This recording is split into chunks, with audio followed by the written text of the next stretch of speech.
Hi, welcome back to my channel. This is Post Creature Pre-Dirt, and I am Maren, and this is my writing channel. And today I really wanted to talk a bit more about just my projects in general. So today I'm mostly going to be talking about my novel trilogy that I'm working on. And right now, and I think that this is going to be the title, I'm pretty positive I'm not going to change this because I just like the ring to it and I think it's evocative, but I'm calling it Fall of Men.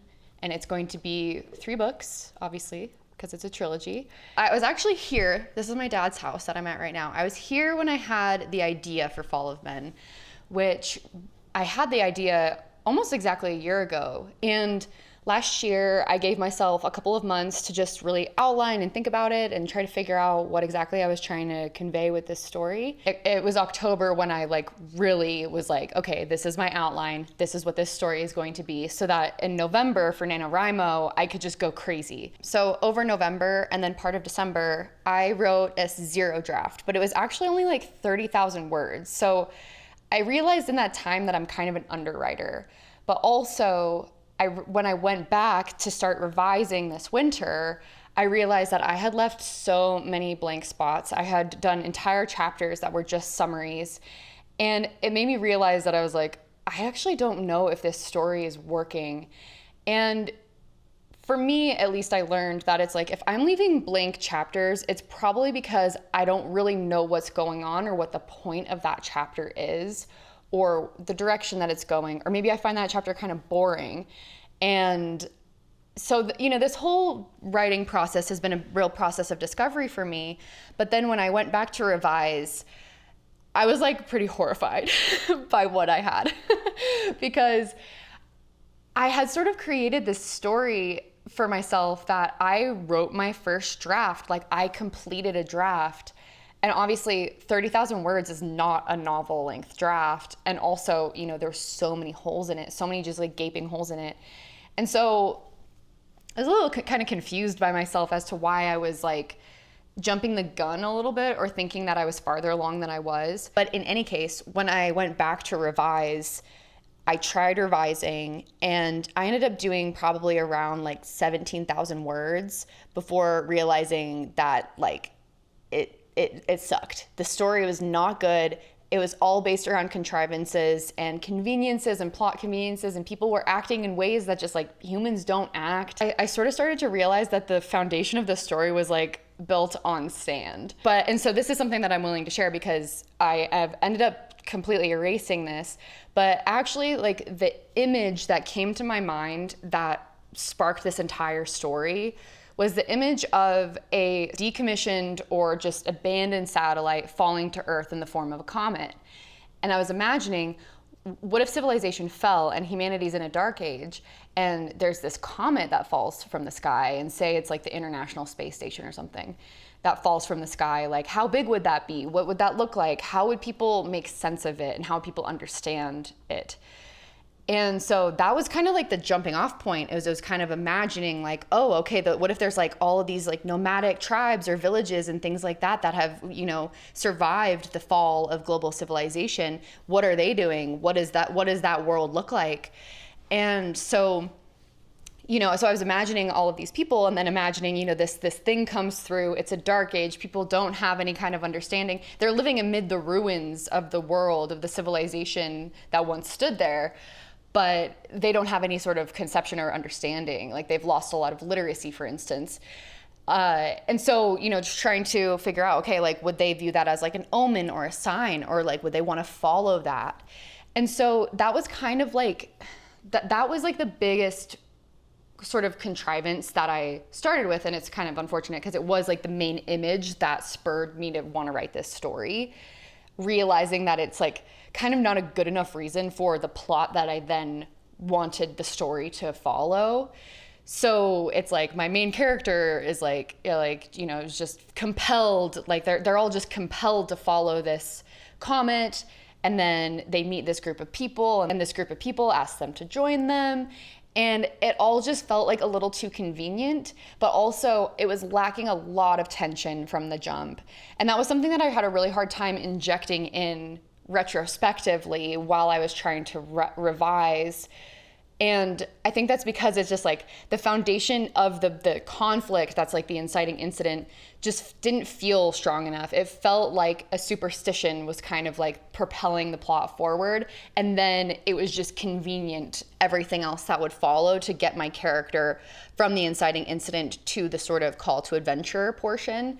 And so I just didn't really feel super good about that. And it was only very recently, after not writing for basically all of the winter and spring, that I gave myself the grace to just be like, okay, what if I just ramped up the conflict right out the gate? What if there was just so much conflict between the characters and my main character, and my main character is already embroiled in conflicts before this inciting incident happens? What if she's already having feelings of curiosity about the outside world, and she's already a bit rebellious, and so she's already kind of causing problems within her community? And so I was just kind of giving myself the space to like let her be a lot more fleshed out of a character right away, rather than her being kind of she just felt very passive and boring, and not particularly unlikable, but just like not very active and not very, I didn't resonate with her as a character. She just felt pretty bland. And I want to make sure that my main character is someone who you care about. And I was also having this problem too, where I was just like almost wanting to rethink the entire book, because I knew that some of these other main characters that were going to come along were really interesting to me. I felt like they had really interesting backstories, and their trajectories were really interesting. And I just kind of kept thinking, I was like, who is this main character? She's boring. She kind of sucks. Like, why am I following her story at all?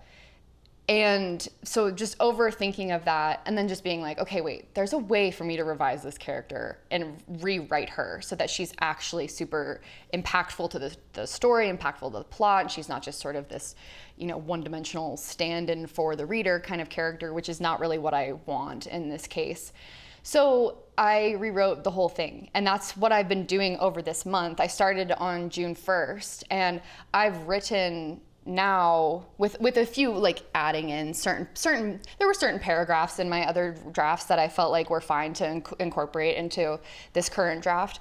But this current draft as it stands is around like 28,000 words as of today.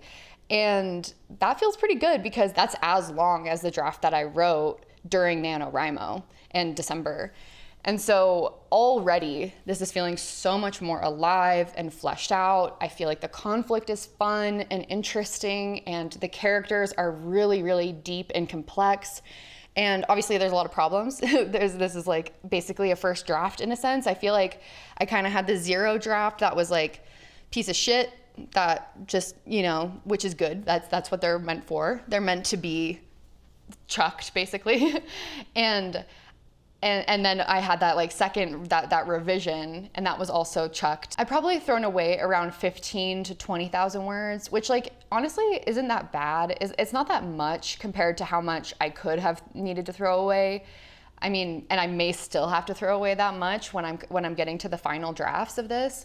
So, but it was a really good lesson for me that it's okay to have to rewrite.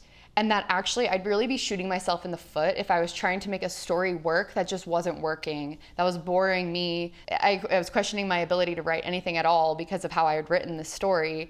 I'm glad that I didn't force myself to believe that my 0 draft and first draft and the outline that I had originally had was somehow set in stone. And I gave myself permission to like let it be flexible and to let myself change it as much as I needed to. And that it wasn't a failure to do that. Like, I think that I've somehow adopted a belief or something, and I feel like I sort of adopted this throughout my life as a writer, is the sort of feeling that, like, your first draft should be perfect and it should be exactly what it's supposed to be, and there shouldn't be any flaws with it, and that you're somehow a failure if you realize that you made a mistake and you need to go back and change things. And so I think that has been a really like freeing thing for me to just be like, that's dumb. Like, of course I'm going to change this. Like, it needs to be changed. I want to write the best book possible. And if that means that I have to change a lot of things in this, I'm going to do it, because that is important to me. It's less important to me to have the sort of pride that I can just do everything perfect right on the first go, because I just think that actually would just really get in my way and probably cause me to just throw away everything that I wrote completely and just like never return to the project. And so that's something that I'm really trying to be just like mindful of, is like the process of this is a lot of like hacking and slashing, writing, throwing it away, vomiting on the page, seeing what happens, and being flexible to having things change. And so that's kind of where I'm at right now. I am really, really enjoying where I'm at. I'm on, what chapter I'm on? I'm on chapter 10. And so, you know, close to 30,000 words leading up to chapter 10. Again, I am kind of an underwriter, so there's a lot of world building that I haven't included yet. That will beef up the prose and the chapter lengths and things like that upon revision, but I'm giving myself permission to not do a lot of that right now. I find that like my brain works a lot better if I can just sort of get the plot and the characters down and make sure that I have those beats happening, and then go through and add the description. Like the description is something that I can see, but it really slows me down if I'm like, okay, like, and how am I gonna describe this thing? Like, it's just, it's not good for my flow. I think that some writers really, really love the beautiful descriptions and they love injecting that, like that's the thing that sort of excites them about the writing process. But I do think that I'm a lot more character and plot, get that down first, get the skeleton, and then I can add in the kind of like muscles and all of this muscles and skin and hair and stuff later on. Like as long as I can see it now and those sorts of beats can be incorporated and I can see from my alpha readers whether or not these beats are making sense and the characters are making sense and the characters are good and interesting, that's more important to me right now. So I wanted to also talk a little bit about the structure of my book. I am incorporating a lot of different sort of structures. The main thing that I'm doing for my trilogy as far as structure goes is something that people have explicitly told me not to do. And I'm going to explain why I think that people are wrong. But what I'm doing is I'm sort of blending together the sort of Save the Cat beats, which obviously Save the Cat comes from screenwriting. And so it's a lot more about, you know, a contained narrative within a film, but then it's been adapted to more novel length narratives. So I'm using some of those beats because I do think that those beats are valuable. And I'm also bringing in Joseph Campbell's monomyth. So that's like that 17 plot structure hero's journey. And I'm also incorporating the structure as I interpret it from The Lord of the Rings, because I love that series. I think that obviously I grew up on the movies, read the books as an adult, loved it. I think that everyone can agree that Lord of the Rings is like one of the most special, profound stories in all of human history. But I really love the structure of The Lord of the Rings. I think that it's really, really effective as far as a trilogy goes, because I love how the Fellowship ends with the breaking of the Fellowship. I think that note, ending on that sort of breakdown and this sort of crisis and collapse and separation, is such an interesting way to end a first book. And one of the things that people have said to me, I've asked this sort of question on Reddit, for instance, and everybody says that this is a terrible idea, that I should write this book as a completely contained narrative and completely contain it, like wrap it up with a bow, but leave a little bit of opening for potential second book conflict and things like that. And the reason why they say that is because, well, what if you never write the second book? Like, people don't want to buy trilogies. They don't want to buy series. They don't have any kind of ending that is even remotely a cliffhanger, because that robs the readers. There's some validity to that potentially. But when I think about it, it's like, I don't mind the serialization with cliffhangers. I think obviously there's ways that cliffhangers are done really badly and they are doing a disservice to the audience. But I think that if you can telegraph in a way what you're doing and what's happening, it's not harmful to the audience to sort of finish the main conflict that is a part of the story while being like the conflict is far from over. So it's like, I wouldn't say it's entirely a cliffhanger, but I think that, what we can see with The Lord of the Rings is that, it does end with the breaking of the fellowship, and there's a lot of questions. And of course, what people would say is that, yes, but Tolkien wrote all 3 of the books as one book, and the publisher made him cut it down, and then that's why we have the story as it is. And then also, we have with Peter Jackson, he also filmed those movies all at once so that they could be released in quick succession. And so that there wasn't this like long break between a cliffhanger ending and the next movie and the next book. And so, yes, I would say that that's true. And it is true. But I think I don't see why, if I don't mind a cliffhanger ending in a television series, I don't mind a cliffhanger ending in a movie that I know is part of a trilogy, or same with novels, I don't see why that is inherently a bad thing. So that's my logic, that's my rationale, and I'm gonna write these books as fast as I can and obviously write them as well as I can. My plan with this is that once I can give my 3rd draft to beta readers, I do want to start drafting the 2nd book. And so I'm going to be working on all of these concurrently so that I can have them come out in quick succession. So anyway, there's probably going to be a lot of people who are like, this, I don't like this. Like, I want to read a contained story and then a contained story and then a contained story. But my feeling is that I want to write it like this. I think that it's incredibly impactful the way that the Fellowship ends. And then in book 2, we have the POV split, as we all know. And obviously in the movies, it's interlaced and you can see it happening back and forth, back and forth, back and forth. But and right now I'm kind of debating, it's like, okay, do I want to do a part 1 and part 2 in book 2 and 3 and have those dual POVs happen in big chunks, or do I want to alternate chapter by chapter? I'm still trying to figure that part out, because I do want to make sure that whatever decision I make is what suits the story best and what suits the reader's experience the best. So we'll see how that goes. But yeah, so, and then, we also have these certain beats in The Lord of the Rings. Like we have, the Battle of Helm's Deep, and then we have, Frodo being taken by Shelob.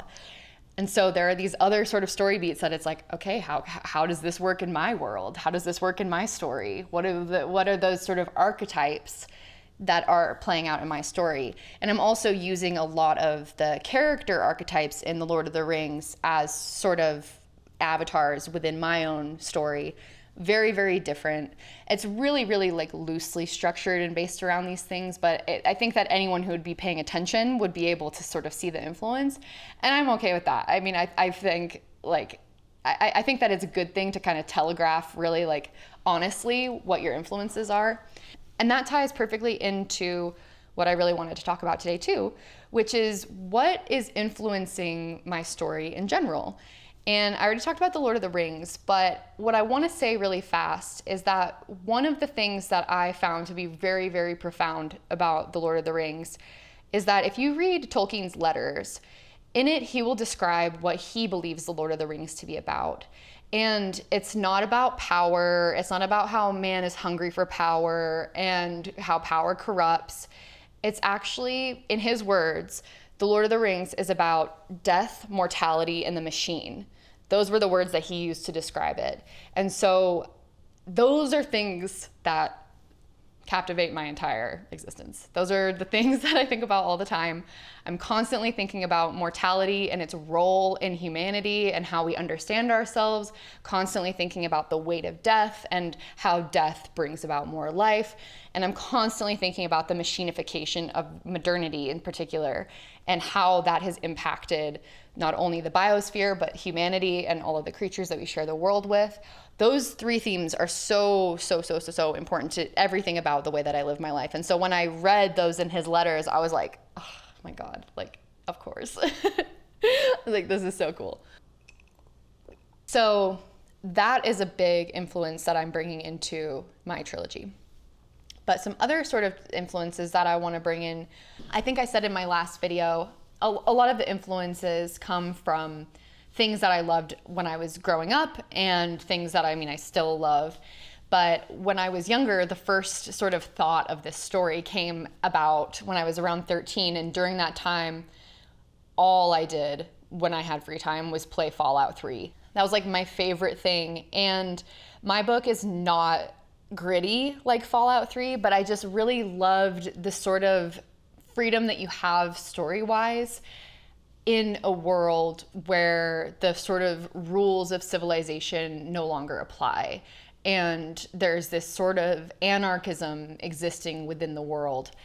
My story also doesn't incorporate any of the sort of sci-fi elements that Fallout 3 does. And I know I'm being like very specific about Fallout 3. I actually haven't played Fallout New Vegas or Fallout 4. It's just for some reason, it was just Fallout 3 all the way. I was like, there's no, I don't need to play the other ones. I'll just play Fallout 3 again and again and again. I actually, I think I was like one achievement away from getting the platinum trophy for Fallout 3, and I was like pretty proud of that. That was definitely inspiring, and so I always have enjoyed post-apocalyptic things. I also have always enjoyed dystopian fiction. I remember, reading 1984 when I was a teenager too, and just feeling like I want to write a book that's this good one day.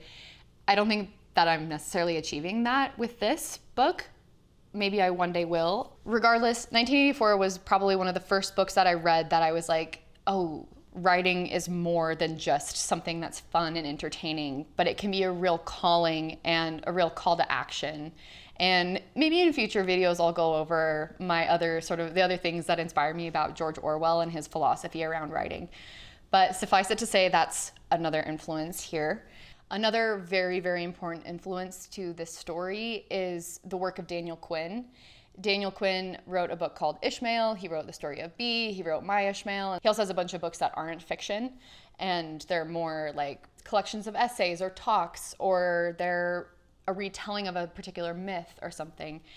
But he's a thinker that is so, so impactful to me. And one thing about Ishmael in particular is that it's a very didactic book.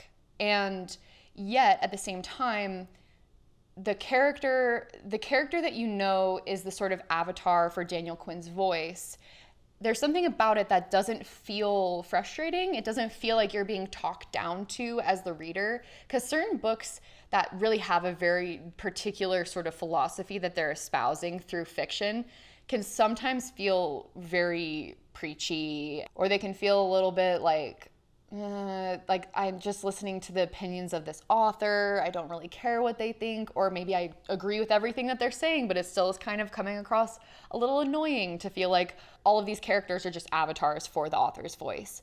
So with that in mind, there is some didactic parts of this book, but I'm really trying to keep it within the realm of the characters and keep it very fictional, but also hopefully be very, very impactful, because Ishmael was a rapturous book for me to read.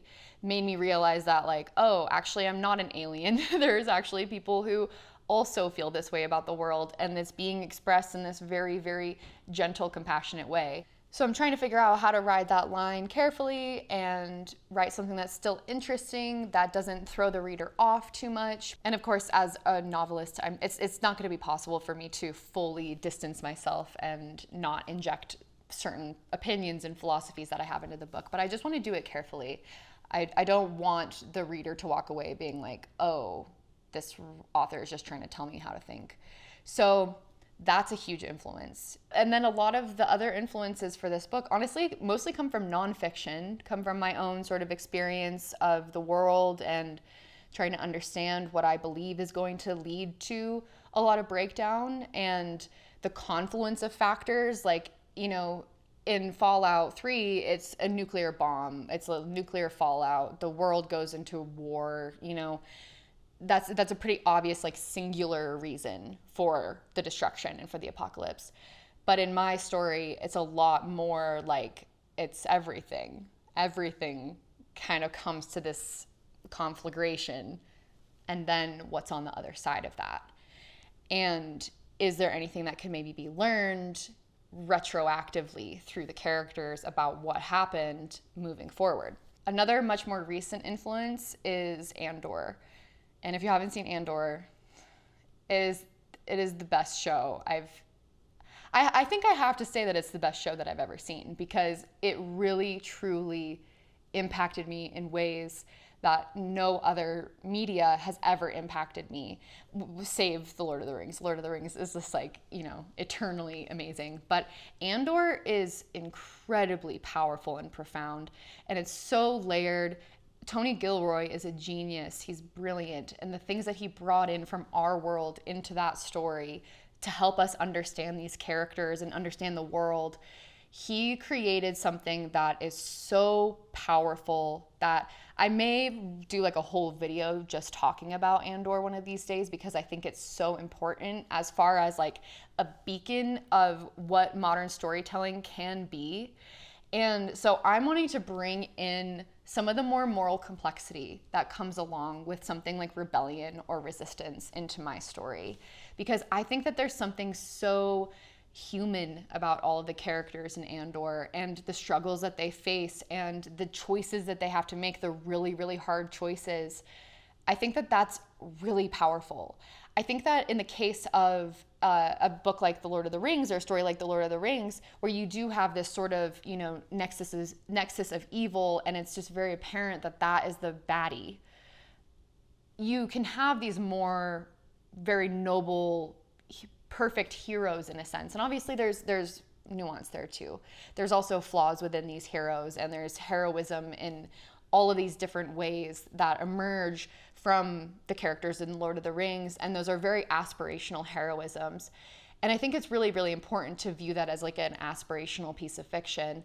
But there is something to be said about sort of bringing it down to earth a little bit more, and the flawed humanity that is part of us living in a very flawed, breaking down world where motivations are complicated. I think like bringing it back down to earth is also very important, and being able to see ourselves within characters that have to make really hard choices and make mistakes, I think is also really powerful. So I want to inject more of that into my story. And because it's a lot more of a human story, I think, given the fact that it's not fantasy, it's not like sci-fi, and like there's no magic, there's no one's special in my story, everyone's just very, very human. And so I really want to bring in that influence.